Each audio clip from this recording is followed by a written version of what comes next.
YouTube channel நண்பர்களுக்கு வணக்கம்.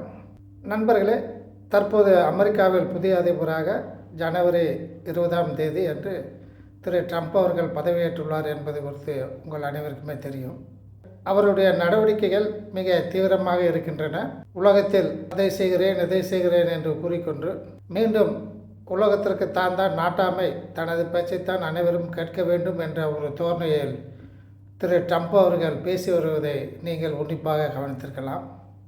Panama கால்வாயை தனது நாட்டின் கால்வாயாக அறிவிக்க உள்ளதாக தெரிவித்துள்ளார். கிரீன்லாந்து தீவினை விலைக்கு வாங்கப் போவதாக தெரிவித்துள்ளார். Bay of மெக்சிகோவை bay of America என அறிவிக்க உள்ளதாகவும் தெரிவித்துள்ளார். அமெரிக்காவினை மீண்டும் உலகத்தில் மிக சிறந்த சக்தி வாய்ந்த நாட்டாமை நாடாக மாற்ற வேண்டும் என்ற தோணியில் அவர் செயல்பட்டு வருவது உலக நாடுகளுக்கு பெருத்த கவலையை அளித்துள்ளதாக தெரிகிறது. சீனாவின் பிரசிடென்ட் திரு ஷி ஜின்பிங் அவர்களை ஃபோனில் அழைத்து அவருடன் உரையாடியுள்ளார். அந்த உரையாடலில் தனது இரு நாடுகளுக்கும் இடையான வர்த்தக உறவினை, அதில் ஏற்படக்கூடிய பிரச்சனைகளை தீர்ப்பதற்கு உடனடியாக பேச்சுவார்த்தை நடத்தப்பட வேண்டும் எனவும், தான் சீனாவிற்கு மிக விரைவில் வர உள்ளதாகவும் திரு ட்ரம்ப் அவர்கள் தெரிவித்துள்ளதாக செய்திகள் வந்து கொண்டிருக்கின்றன. அதேபோன்று இந்தியாவை எடுத்துக்கொண்டால் தனது பதவியேற்பு விழாவில் நமது வெளியுறவுத்துறை அமைச்சர் திரு டாக்டர் ஜெய்சங்கர் அவர்களை அழைத்து தனது பதவியேற்பு விழாவின் கூட்டத்தில் முதல் வரிசையில் அவரை உட்கார வைத்தது இந்தியாவிற்கு அளித்த பெரும் மதிப்பு என பலர் கருதுகின்றனர். திரு ட்ரம்ப் அவர்கள் ரஷ்யாவுக்கு எதிராகவும் கருத்துக்களை தெரிவித்துள்ளார். ரஷ்யா, உக்ரைன் ஆகிய இரு நாடுகளுக்கு இடையேயான போரினை உடனடியாக நிறுத்த வேண்டும் எனவும், ரஷ்யா அவ்வாறு நிறுத்தாவிட்டால் இனியும் அதிகமான பொருளாதார தடைகளை அது எதிர்கொள்ள வேண்டியிருக்கும். அந்த பொருளாதார தடைகளின் மூலம் ரஷ்யா மீண்டும் எழுந்து வருவதற்கான வாய்ப்புகளை இல்லாமல் போய்விடும். ஆகவே இந்த வாய்ப்பை பயன்படுத்தி கொண்டு உடனடியாக போர் நிறுத்தத்திற்கு ரஷ்யா முன்வர வேண்டும் எனவும் அவர் தெரிவித்துள்ளார். ஆகவே இவ்வாறு ஒவ்வொரு கட்டங்களிலும் அவர் பல்வேறு நாடுகளை அவர் எச்சரித்து கொண்டே வருகின்றார். இவ்வாறு செய்து கொண்டிருக்கும் போது ட்ரம்பிற்கு முன்னாடி பதவியில் இருந்த திரு பைடன் அவர்கள் இவர் ரஷ்யா உக்ரைன் போரை நிறுத்தாத அளவிற்கு மீண்டும் 100க்கும் மேற்பட்ட நிறுவனங்களுக்கு அவர் தடை விதித்து சென்றுள்ளார். பொருளாதார தடைகளை காட் என்று சொல்லக்கூடிய அந்த சட்டத்தின் கீழ், countering Americas adversaries through sanction act என்று சொல்லக்கூடிய அந்த சட்டத்தின் மூலம் 100க்கும் மேற்பட்ட பொருளாதார மற்றும் சக்தித்துறை மற்றும் பிற துறைகளை சேர்ந்த நிறுவனங்களுக்கு தடை விதித்து சென்றுள்ளார். இந்த தடைகளை திரு ட்ரம்ப் அவர்கள் மறுபடியும் ஆட்சிக்கு வந்த பின்பு அவற்றை நீக்கக்கூடாது என்ற அளவில் அவர் மிக துரிதமாக, மிக தந்திரமாக காய்களை நகர்த்தி சென்றுள்ளார். இந்த தருணத்தில் திரு ட்ரம்ப் அவர்கள் இந்தியாவிற்கு விஜயம் செய்ய உள்ளதாக தகவல் வந்து கொண்டிருக்கின்றன. இந்தியாவிற்கு தான் பதவியேற்ற 100 நாட்களுக்குள் இந்தியாவிற்கு அவர் வரக்கூடும், அங்கு பேச்சுவார்த்தை நடத்தக்கூடும் எனவும் அமெரிக்க பத்திரிகைகள் கருத்து தெரிவித்து வருகின்றன. சீனாவிற்கும் அவர் உடனடியாக விஜயம் செய்ய உள்ளார். அங்கு இரு நாடுகளுக்கும் இடையே நடக்கக்கூடிய பொருளாதாரம் மற்றும் தொழில்நுட்பம் சார்ந்த துறைகளில் ஏற்பட்டுள்ள தடைகளை நீக்க உள்ளதாக அவர் தெரிவித்துள்ளார். தான் ஆட்சிக்கு வந்த 100 நாட்களுக்குள் ரஷ்யா உக்ரைன் போரை நிறுத்துவதாகவும் அவர் தெரிவித்துள்ளார். அதற்கான முயற்சிகளில் அவர் தற்போது ஈடுபட்டு வருகிறார். இந்த முயற்சியின் காரணமாக திரு புட்டின் அவர்கள், ரஷ்யாவின் பிரசிடென்ட் அவர்கள் என்ன கூறியுள்ளார் என்றால், அமெரிக்காவுடன் ரஷ்யா உக்ரைன் போர் மற்றும் அணு ஆயுதம் சம்பந்தமான பேச்சுக்களை தொடர்வதற்கு நாங்கள் தயாராக இருக்கிறோம். அவர் எந்த விதத்தில் இந்த பேச்சுக்கள் அமைய வேண்டும் என்ற கருத்தினை திரு ட்ரம்ப் அவர்கள் எங்களுக்கு உடனடியாக தெரிவிக்க வேண்டும் என்ற திரு புட்டின் அவர்கள் இந்த பேச்சுவார்த்தைக்கு தயாராக உள்ளதாக தெரிவித்துள்ளார். நண்பர்களே, இவ்வாறு திரு ட்ரம்ப் அவர்கள் மற்ற நாடுகளை தனது கட்டுப்பாட்டின் கீழ் கொண்டு வர வேண்டும், அவை தான் பேச்சுப்படி கேட்க வேண்டும் என்று கூறி வருகின்றார். திரு ட்ரம்ப் அவர்கள் திடீரென கோபப்படக்கூடியவர். அவர் நண்பராக இருந்தாலும் சரி, உறவினராக இருந்தாலும் சரி, யாராக இருந்தாலும் தனக்கு தேவையில்லை என தனது கருத்தை ஏற்காதவர்களை உடனடியாக அவர் எதிர்த்து பேசிவிடுவார். ஆகவே திரு ட்ரம்ப் அவர்களை எந்த விஷயத்திலும் நாம் நம்பாமல் இருக்க வேண்டிய ஒரு கட்டாயம் உள்ளது. அவர் திடீரென்று அடிக்கடி மிக வேகமாக செயல்களை செய்யக்கூடியவர் திரு ட்ரம்ப் அவர்கள்.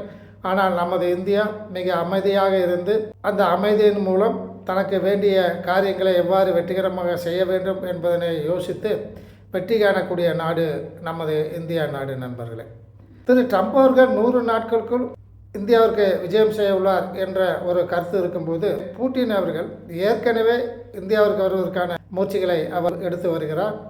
எப்போது ரஷ்யாவின் பிரசிடென்ட் திரு புட்டின் அவர்கள் இந்தியாவிற்கு விஜயம் செய்ய உள்ளார் என்பது சம்பந்தமாக இரு நாட்டு அதிகாரிகளும் பேச்சுவார்த்தை நடத்தி தேதியை நிர்ணயிக்க உள்ளார்கள் நண்பர்களே. இந்த இரு நாடுகளும் தொடர்ந்து இந்தியாவின் மீது நம்பிக்கை கொண்டு இந்தியாவின் உதவி தேவை என்ற வகையில் அமெரிக்காவின் பிரசிடென்ட் திரு ட்ரம்ப் அவர்களும் ரஷ்யாவின் பிரசிடென்ட் திரு புட்டின் அவர்களும் இந்தியாவிற்கு விஜயம் செய்ய உள்ளார்கள். ஆகவே இந்த வாய்ப்பை இந்தியா மிக சிறந்த முறையில் பயன்படுத்திக் கொள்ள இருக்கிறது என்பது நமக்கு தெள்ள தெளிவாக தெரிகிறது நண்பர்களே. புட்டினை பொறுத்தவரை ட்ரம்ப் அவர்கள் இந்த போரை நிறுத்த வேண்டும் என்று அவர் கூறும்போது அவர் மிக கடுமையான கண்டிஷன்களை விதிக்கக்கூடும். தான் இதுவரை பிடித்த பகுதிகளை தான் வைத்துக்கொள்வேன், அது திரும்பவும் உக்ரைனிற்கு வழங்கப்பட மாட்டாது. இரண்டாவதாக, உக்ரைன் நேட்டோ நாடுகளில் சேரக்கூடாது, ஐரோப்பா கண்டத்தில் சேரக்கூடாது, இது இரண்டாவது கண்டிஷன்.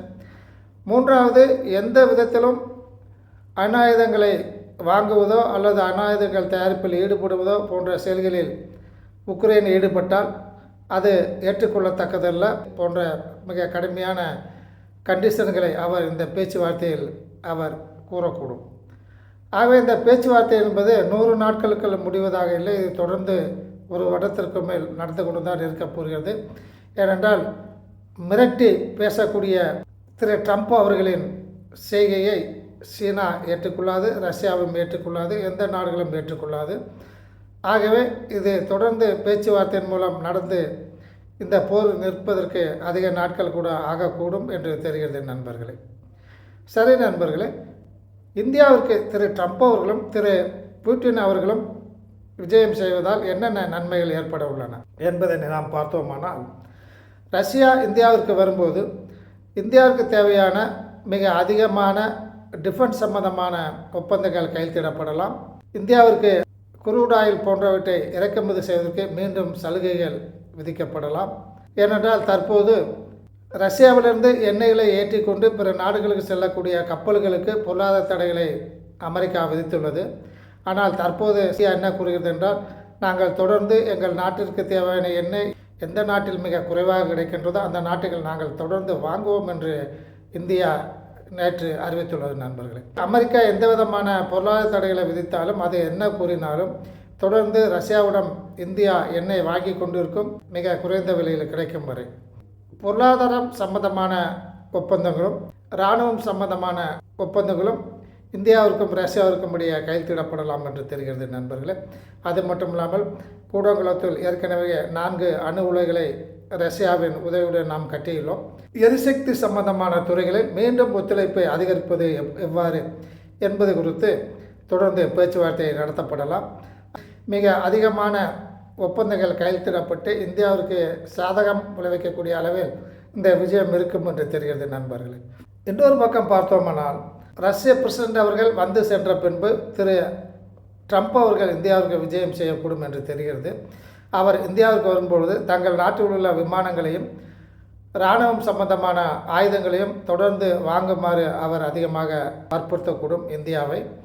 பல நாடுகளுக்கு இடையே நடந்து வருகின்ற பிரச்சனைகள் சம்பந்தமாக, உதாரணமாக இலங்கையில் ஏற்பட்டு வரும் பிரச்சனை, சிரியா நாட்டில் ஏற்பட்டு வருகின்ற பிரச்சனை, வங்காளதேசத்தில் ஏற்பட்டு வருகின்ற பிரச்சனை, பாகிஸ்தான், சீனா ஆகிய இரு நாடுகளுக்கு இடையே ஏற்பட்டு வருகின்ற அதிகமான நட்புறவு மற்றும் இந்த இரு நாடுகளுக்கு இடையே ஏற்பட்ட உறவின் காரணமாக இந்தியாவிற்கு ஏற்படக்கூடிய தீமைகள் போன்ற விஷயங்கள் குறித்து இந்த பேச்சுவார்த்தையில் அமையும் என்று தெரிகிறது. இந்த பேச்சுவார்த்தையில் மிக முக்கியமாக இந்தியா வலியுறுத்தவிருப்பது என்னவென்றால், வங்காளதேசத்தில் அமெரிக்காவின் ஆதரவுடன் திரு யூனுஸ் அவர்கள் அங்கு ஆட்சி செய்து வருவது ஏற்றுக்கொள்ளத்தக்கதல்ல, அதை உடனடியாக நிறுத்த வேண்டும் என்று அவர் திரு ட்ரம்ப் அவர்களிடம் இந்தியா அதிகமாக வற்புறுத்தக்கூடும் நண்பர்களே. திரு ட்ரம்ப் அவர்கள் ரஷ்யாவை உடனடியாக உக்ரைன் போரை நிறுத்த வேண்டும் என்று கூறும் பொழுது ரஷ்யா என்ன எதிர்பார்க்கிறது என்றால், இதில் மத்தியஸ்தராக இந்தியா இருக்க வேண்டும் என்று அது கருதுகிறது. ஆகவே அந்த பேச்சுவார்த்தையின் போது திரு ட்ரம்ப் அவர்களுக்கும் திரு புட்டின் அவர்களுக்கும் பேச்சுவார்த்தை நடக்கும்போது இந்தியாவை நடுநிலைமையாக வைக்க வேண்டும் என்று திரு புட்டின் அவர்கள் கூறுவார் என்று பத்திரிகை செய்திகள் தெரிவிக்கின்றன நண்பர்களே. ஏனென்றால் உக்ரைனையும் ஆதரிக்காமல் ரஷ்யாவையும் ஆதரிக்காமல் இரண்டு நாடுகளுக்கும் இடையே நடுநிலையாக கடந்த 2 வருடங்களாக இந்த போரில் இந்தியா இருந்து வருகிறது. இந்தியா எந்த நாட்டிற்கும் இதுவரை தீமை செய்ததில்லை. அனைத்து நாடுகளுக்கும் தொடர்ந்து பொருளாதார வசதி உட்பட பொருளாதார சிக்கலை தீர்க்கும் வகையில் கூட இந்தியா அனைத்து நாடுகளுக்குமே தொடர்ந்து நன்மைகளே செய்து வருகிறது. இந்தியாவை மேற்கத்திய நாடுகளும் ரஷ்யாவும் அமெரிக்காவும் தெற்காசியா நாடுகளும் அனைத்துமே இந்தியாவை நம்புகின்றன. இந்தியா ஏமாற்றக்கூடிய நாடு அல்ல என்று அந்த நாடுகள் நம்புகின்றன. அதன் காரணமாக புட்டின் அவர்கள் நமது இந்தியாவின் மீது மிக அதிக அளவில் நம்பிக்கை வைத்துள்ளார். ஆகவே இந்த உக்ரைன் போரை நிறுத்துவது சம்பந்தமான பேச்சுவார்த்தையில் மத்தியஸ்தராக இந்தியா இருக்கக்கூடும் என்று எதிர்பார்க்கப்படுகிறது.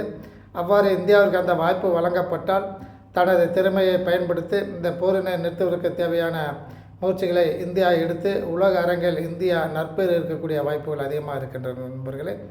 ஏனென்றால் இந்த போரின் ஆரம்பத்திலிருந்து தற்போது ரஷ்யாவுக்கும் உக்ரைனுக்கும் நடக்கக்கூடிய போரானது போர் நடக்கக்கூடிய காலம் அல்ல இது.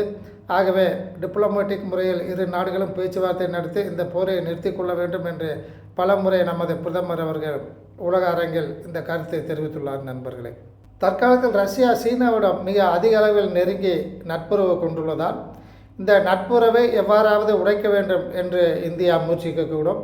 அமெரிக்க ஏற்பாட்டின் பேரில் ரஷ்யா உக்ரைன் போரை நிறுத்துவதற்கு இந்தியா நடுநிலைமையாக செயல்படும் போது இந்த 2 நாடுகளுக்கு இடையே நடக்கக்கூடிய போரினை நிறுத்துவதில் இந்தியா வெற்றி பெற்றுவிட்டால் ரஷ்யாவை சீனா பக்கம் செல்ல வேண்டிய நிலையை அது தடுக்கக்கூடும். ஏனென்றால் ரஷ்யாவிற்கு பொருளாதார வளர்ச்சி இல்லாததால் தனது எண்ணெயில் பெரும்பகுதியை சீனாவிற்கு விற்று பணம் ஈட்டி வருகிறது.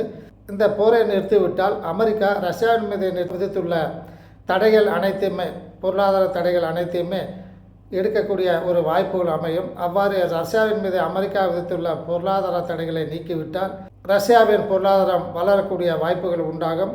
அந்த காலகட்டத்தில் ரஷ்யா சீனா பக்கம் செல்ல வேண்டிய ஒரு கட்டாயம் ஏற்படாது. நாம் ரஷ்யாவை நமக்கு சாதகமாக பல வழிகளில் பயன்படுத்தி கொள்ள முடியும் என்றும் இந்தியா கருதி வருகிறது நண்பர்களே. இனியும் 2 அல்லது 4 வருடங்களுக்குள் திரு ட்ரம்ப் மற்றும் திரு புட்டின் அவர்கள் இந்தியாவிற்கு விஜயம் செய்வதால் நமது நாட்டிற்கு எந்த அளவில் சாதகம் ஏற்பட்டுள்ளது என்பதனை நாம் மிக விரைவில் தெரிந்து கொள்ள முடியும் நண்பர்களே. இத்துடன் நமது தேசம் யூடியூப் சேனலில் இந்த வீடியோ செய்தினை முடித்துக்கொள்ளலாம். நன்றி, வணக்கம்.